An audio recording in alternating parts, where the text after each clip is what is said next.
നമസ്കാരം ഡോക്ടർ.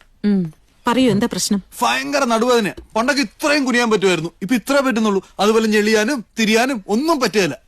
ഇപ്പൊ ഇതൊക്കെ ചെയ്യുന്നുണ്ടല്ലോ. അയ്യോ ഡോക്ടർ, നടുവേദന എനിക്കല്ല, വൈഫിനാ.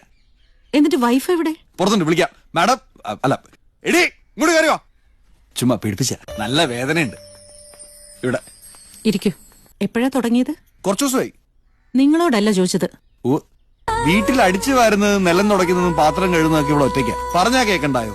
അല്ല, ജോലി കൂടുതലുണ്ടായിരിക്കുമെന്ന് പറയായിരുന്നു. നീർക്കെട്ടൊന്നും കാണുന്നില്ല. ഇടയ്ക്കല്ലേ വരാറുണ്ട് ഇല്ലയോ?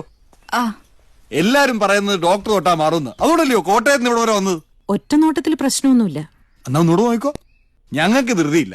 വേണ്ടി വന്നാൽ കുറച്ചു ദിവസം നിൽക്കാൻ കൂടെ റെഡി ആയിട്ടാ ഞങ്ങൾ വന്നത്. കല്യാണം കഴിഞ്ഞിട്ട് എത്ര നാളായി? ഒരു 7-7.5 മാസമായി കാണും ഇല്ലയോ? പ്രഗ്നന്റ് അല്ലല്ലോ? ഈ അടുത്ത് വരെ അല്ലായിരുന്നു. ഇനിയിപ്പോ ആയോ എന്നറിയില്ല.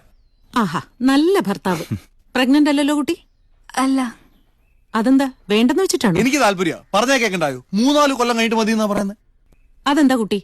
ആദ്യമൊക്കെ വേണ്ടാന്ന് വെക്കും, പിന്നെ വേണമെന്ന് തോന്നുമ്പോ ചികിത്സിക്കാൻ ഓടി നടക്കും. ഇതാ നിങ്ങളെപ്പോലുള്ളവരുടെ സ്വഭാവം. ഇതൊക്കെ നാച്ചുറലായി സംഭവിക്കേണ്ടതാ. വെച്ച് താമസിപ്പിക്കാൻ പാടില്ല.